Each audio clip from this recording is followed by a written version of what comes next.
My neighbor Pascal is really cool. He used to be a merchant marine guy, and now he is working for Airbus. So he's, he's a mechanic or something like that, supervising mechanic at Airbus in Toulouse. And he's really cool, and he knows this area really well.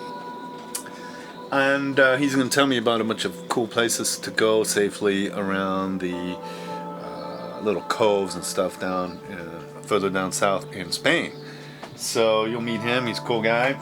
Salut, moi c'est Pascal. Ah, putain, je me refais la coupe un peu là parce que les coiffures de marins, c'est jamais ça. C'est jamais ça. Oh putain, moi je vais être dans une série, hein. Oh ouais, hey, Bibix de Chamonix. Hey, voisin. My new neighbors. He speaks English. English. You speak English? Oh, malheureusement.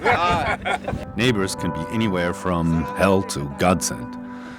And in my case, Neptune has been favorable with his choice of neighbors. Pascal and his vessel, Quixote, which is also the name of one of my patrons, is super cool, as is his wife and their buddy Labix. On my other side is Daniel. I thought he owned the boat, but he's been preparing it for a German family. So he's been around and knows his shit. We've been navigating technically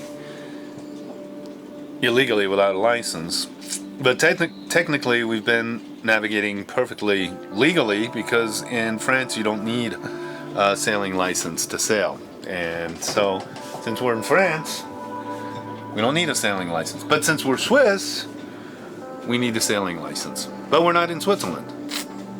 So me and Mika took a slight risk, but you know, that's what you do. You gotta take some risk and go, balls to the wall. To me, the biggest risk was collision, and here is where they most often occur. Going out is a bit simpler because I'm going forward. Coming in is best in reverse, so it takes some concentration. I waited for a calm day because strong winds can push and pin your boat to one side. Best thing to do in this case is to seek help, or you confidently go strong. I maneuver as follows. Turn on the engine to warm up, untie the stern dock lines. I pull the boat by pulling on the bow lines. This way I can neatly replace them for the return. 2 of my bow lines are fixed to my Genoa winches because I have no central cleat on the deck. This is to keep the boat from touching or hitting the dock in tramontane wind. I then take the helm, put the engine in gear, and just when the starboard stern passes the pylon, I turn sharply to port side. The bow doesn't quite seem to have enough room, so I reverse quickly, then forward, and I just seem to get by. The rest is a piece of cake, as long as there is no traffic. Then it's just a matter of hoisting the mainsail in the canal and out past the jetty to unfurl the Genoa, and voila.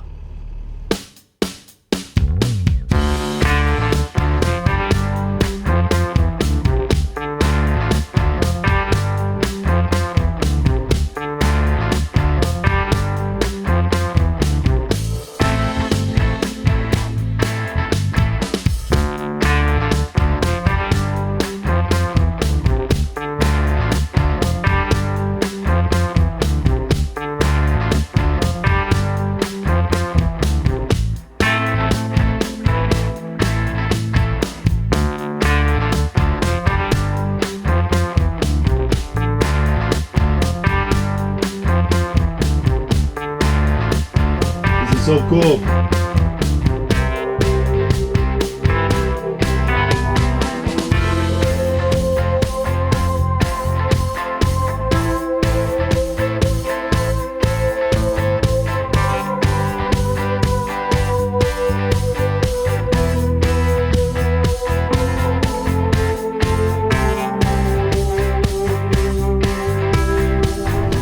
Yes, sailing.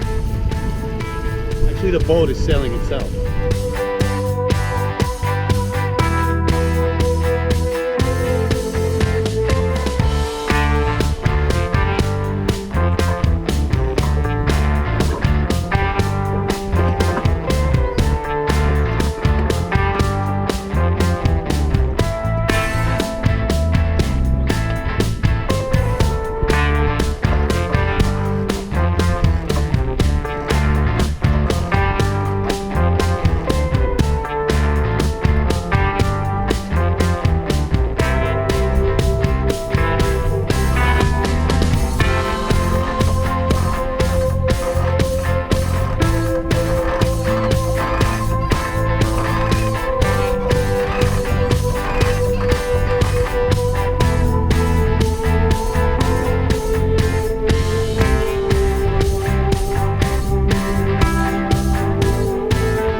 degrees, 14.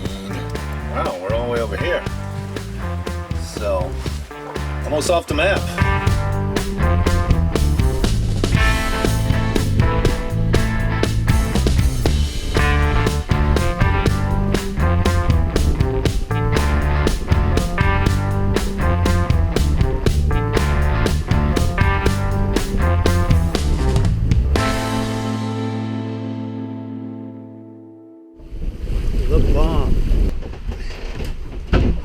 Cool. Going 5 knots. I'm really glad I put in this anti-slip tape here. Before I was slipping like here, just slip. So here, I've done that. So it's really good because as you can see, I'm healing quite a bit. So well, not that bad. It's pretty good. I mean, I've got all this stuff to hold on to, but I'm telling you, it's good to have it on the feet too.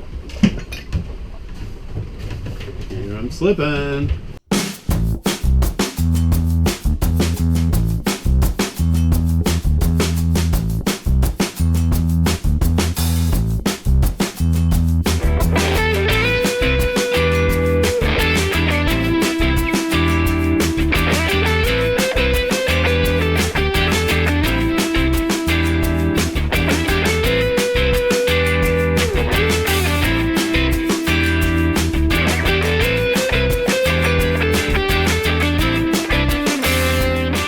This is my neighbor's boat, and a gentleman called Daniel has been preparing his boat for a family that is German, and they're going to be coming down in a few days. But Daniel and I have become kind of friends, and he's got a lot to tell me about boating. He's been working for Jeannot for 30 years, so he fixes up boats and gets them ready to go, and he goes all over the world to do that for Jeannot. Plus he's quite a sailor himself from what I understand. So I'm going to try to get him to say a few things. Je suis pas encore complètement cochon, j'essaie de livrer des choses à peu près propres. But he's taking care of 3 boats here in his harbor. 3 boats get ready to go out and sail. So I think he's quite the good reference in getting a boat ready to sail around the world. He does this for clients all over the world. He's contracted by Jeannot to do this.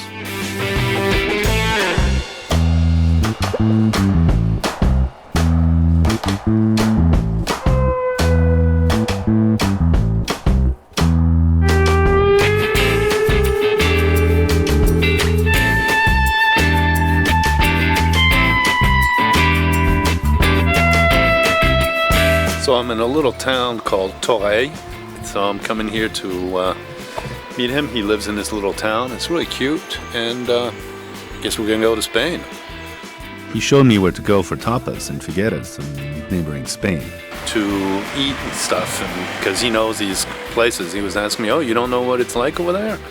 Yeah, let's go." So I said, "All right." So It's called hierbas. Ah, hierbas.